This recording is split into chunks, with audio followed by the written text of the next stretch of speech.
అందరికీ నమస్కారం। ఈరోజు బీజేపీ పార్టీకి చెందినటువంటి రాష్ట్ర కౌన్సిల్ మెంబర్ సింగం సదాశివారెడ్డి మన వైఎస్ఆర్సీ పార్టీలోకి జాయిన్ కావడం చాలా సంతోషకరం, శుభ పరిణామం।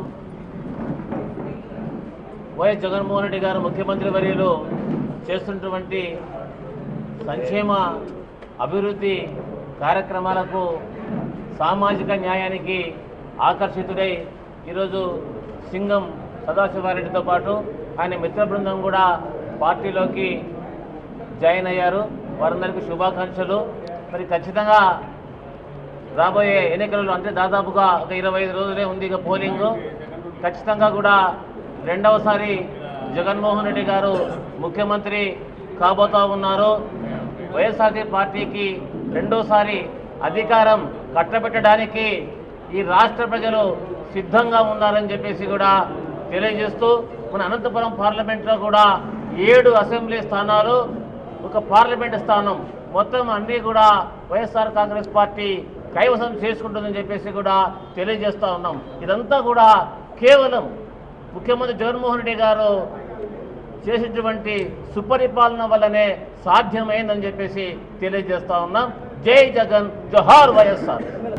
Bharatiya Janata party state council నుండి ఆ పార్టీకి రాజీనామా చేసి వైఎస్ఆర్ కాంగ్రెస్ పార్టీలో ఇప్పుడు చేయడం చాలా సంతోషకరం।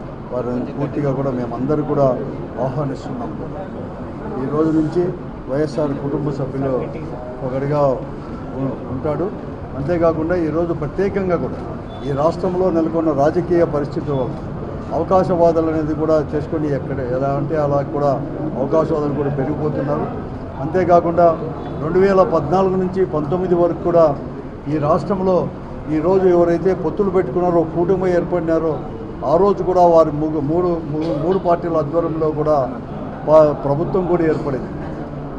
4 సంవత్సరాల పరిపాలన తర్వాత 2018లో కూడా పూర్తిగా కూడా వైఫల్యం చెంది కేంద్ర ప్రభుత్వం నుంచి రావాల్సిన నిధులు రావలేదని, కేంద్ర ప్రభుత్వం నుంచి ఇస్తున్న పోలవరం ప్రాజెక్టు కావచ్చు, లేకపోతే స్పెషల్ స్టేటస్ కావచ్చు, ఇలాంటి ఇవన్నీ కూడా ఇవ్వకుండా కూడా దాటవేస్తా దోరులో కూడా పోతానని చెప్పి కేంద్ర ప్రభుత్వం అంటే భారతీయ జనతా పార్టీ ఆధ్వర్యంలో ఉండే ప్రభుత్వం అవుతుందని చెప్పేసి వారి యొక్క కూటమిని కూడా పూర్తిగా కూడా విచ్ఛిన్నమైపోయి కూడా ఎవరంతా వాళ్ళు కూడా 2019లో కూడా పోటీ చేసిన వారు ఈరోజు కేవలం అవకాశం కొద్దీ మరొక మారు కూడా ఈ రాష్ట్ర ప్రజలను మోసగించాలని చెప్పేసి ఒక కుట్రపూరితమైన రాజకీయాలు చేస్తూ 3 పార్టీలు కూడా ఇవన్నీ కూడా చేసుకున్నాయి। దానికి వ్యతిరేకంగా కూడా ఈరోజు కూడా అటువంటి అవకాశవాదానికి వ్యతిరేకంగా సదాశివరెడ్డి గారు కూడా ఆ పార్టీకి రాజీనామా చేసి ఈరోజు కూడా చేస్తూ ఉన్నారు। ఈరోజు చెప్పాల్సిన అవసరం కూడా ఉంది। భారతీయ జనతా పార్టీ వారు కానీ వారి నాయకులు కానీ లేకపోతే ఈ రాష్ట్ర అధ్యక్షురాలు పురంధేశ్వరి గారు కూడా 4% రిజర్వేషన్లు అనేది కూడా పునః పరిశీలించాలని చెప్పేసి మననే 3 రోజుల కిందట కూడా ప్రకటించడం జరిగింది।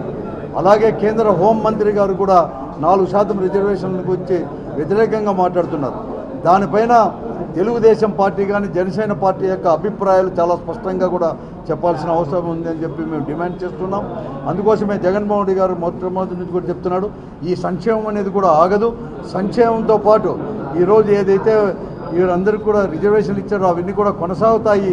మేము మతతత్వ పార్టీ అయిన భారతీయ జనతా పార్టీకి మేము వ్యతిరేకము మొదటి నుంచి కూడా అన్ని పార్టీలు కూడా, అందుకోసమే ఏ పార్టీతో కూడా పొత్తు పెట్టుకోమని కూడా చెప్తా ఉన్నాడు। ఈ విషయాలు అన్నీ కూడా గమనించాలని చెప్పి చేస్తున్నాను। సదాశివరెడ్డి గారు మాత్రమే కాదు ప్రజలందరూ కూడా గమనించి కూడా ఈరోజు మొట్టమొదటి నుంచి కూడా ఈ సంక్షేమం కోసము లౌకికవాదం కోసం కట్టుబడిన వైఎస్ఆర్ కాంగ్రెస్ పార్టీకి మరొక మారు కూడా పట్టం కట్టాలని చెప్పేసి జగన్మోహన్ రెడ్డి గారిని రెండవ మారు కూడా ముఖ్యమంత్రిని చేసుకోవాలని చెప్పేసి ప్రజలందరికీ కూడా విజ్ఞప్తి చేస్తున్నాం।